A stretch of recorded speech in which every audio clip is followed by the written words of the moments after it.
Samahan nyo ako ngayon guys, i-harvest natin yung puso ng saging nandito sa taas.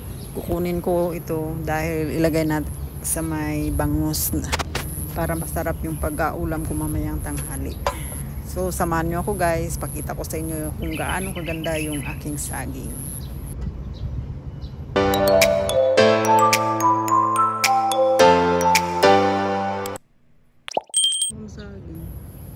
Ito na yung pinakamaliit na sa lahat. Ito dito ko ako magsimula ng tanggalin ko ito.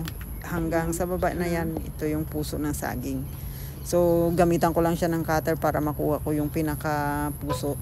Ang hirap kasi pag nasa taas. Ayan o, guys. Ayan, kuha na siya. Yan, dahan-dahan ko lang itong ibababa. Dito may prepare na akong paglagayan ng puso ng saging sa gilid para dito ko siya hiwain dahil masyadong maano ang dagta nito. Yan, gamitan ko lang ng matalim na kutsilyo para mahiwa ko na siya ng tama sa hanggang sa makita na yung pinaka puti na laman ng puso ng saging. Yun yung isasahog ko sa bangus ko mamaya. Ayan, tanggalan lang natin ng balat niya, yung mga pula hanggang sa maabot na yung pinaka core, yung puti na masarap tsaka malambot. Yun yung pinaka ilagay natin doon sa bangus. Ito yung first time kong may harvest na puso ng saging dito na itanim ko noon. Yung mga maliliit na nasa dulo, may kasama pang dalawa yan pero hindi pa nagbunga. Ito muna yung naunang nagkaroon ng puso, kaya ito siya yung nauna kong na-harvest. Kaya matitikman ko na kung gaano ito kasarap. Pwede ihalo sa isda, sa bangus.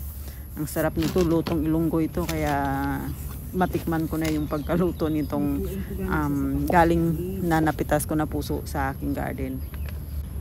Kunting tanggal pa, siguro mga 2 or 3 balat pa ang kukunin ko para makita na yung talagang pinakaputi na. Mawala na yung mga may kulay. Ayan, mas maganda na, wala nang pula na color. Yan, hatiin ko na to sa gitna. Medyo pahaba lang kasi medyo lumiit ng kunti yung pagkakuha ko ng mga balat niya. So hatiin ko lang ito sa 2 at tatabi natin dyan sa gilid. Yung isa naman hatiin ko ng 3 kahati yan, pahaba, para medyo may matikman din naman akong medyo dumami-dami ng kunti yung nahiwa.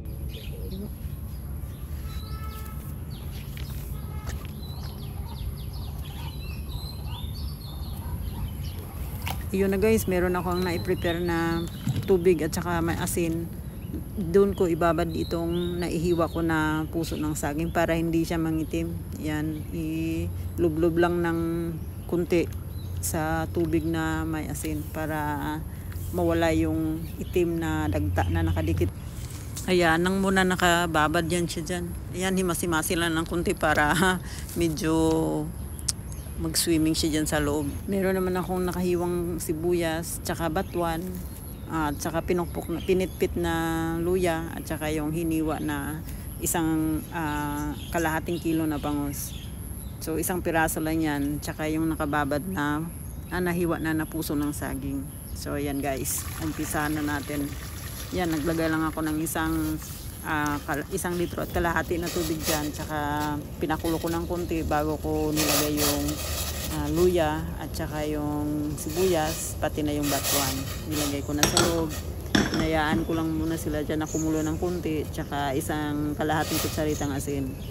Yun, dinagdag ko na rin yung puso ng saging, pa isa-isa ko lang nilagay kasi pagka hinawakan ko sa kamay yan, didikit sa daliri ko yung mga dagta nun, kaya ayan, unti-unti lang ilagay doon sa pinakulong tubig, halo na doon sa ating mga sangkap na dapat magiging malambot ito pagka pakuluan.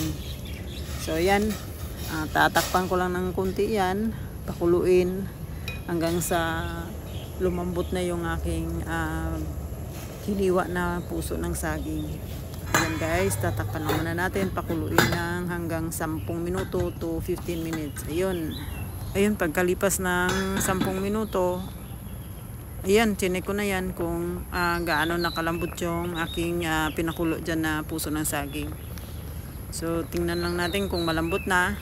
Kung hindi pa, magdagdag ulit, tatakpan ulit, at saka pwedeng pakuluan ulit ng matagal-tagal konti.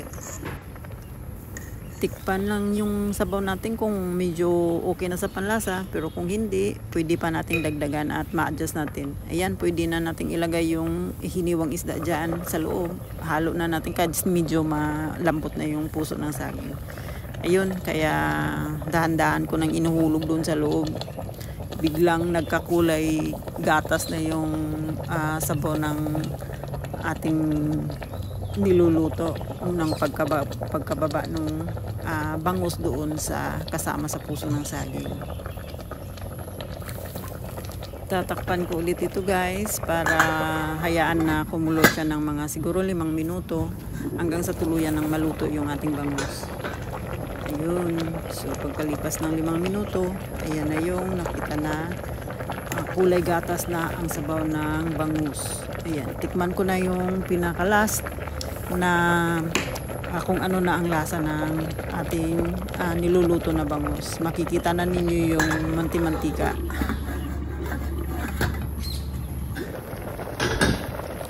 Ayun na makikita mo na yung pinaka masabaw ng ating nilulutong bangus na may puso ng saging. So makikita na ninyo yung manti-mantika niya dyan sa taas. Ayan guys, tuluyan ang naluto na yan.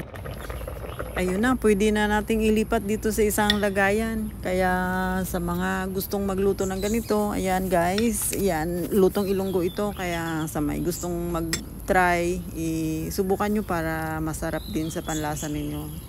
Ayun, ang isang simpleng ulam na galing sa Ilonggo style na pagluto. Maraming salamat sa inyo guys sa panunod sa aking nai-share na isang lutong Ilonggo na naman. Kaya yun, masarap itong ikain kasama yung puting kanin. So ihanda na ninyo at saka tara na, maglantak na tayo ng ating kakainin. Kaya maraming salamat guys sa susunod ulit ng aking pag-vlog sa uulitin. Maraming salamat.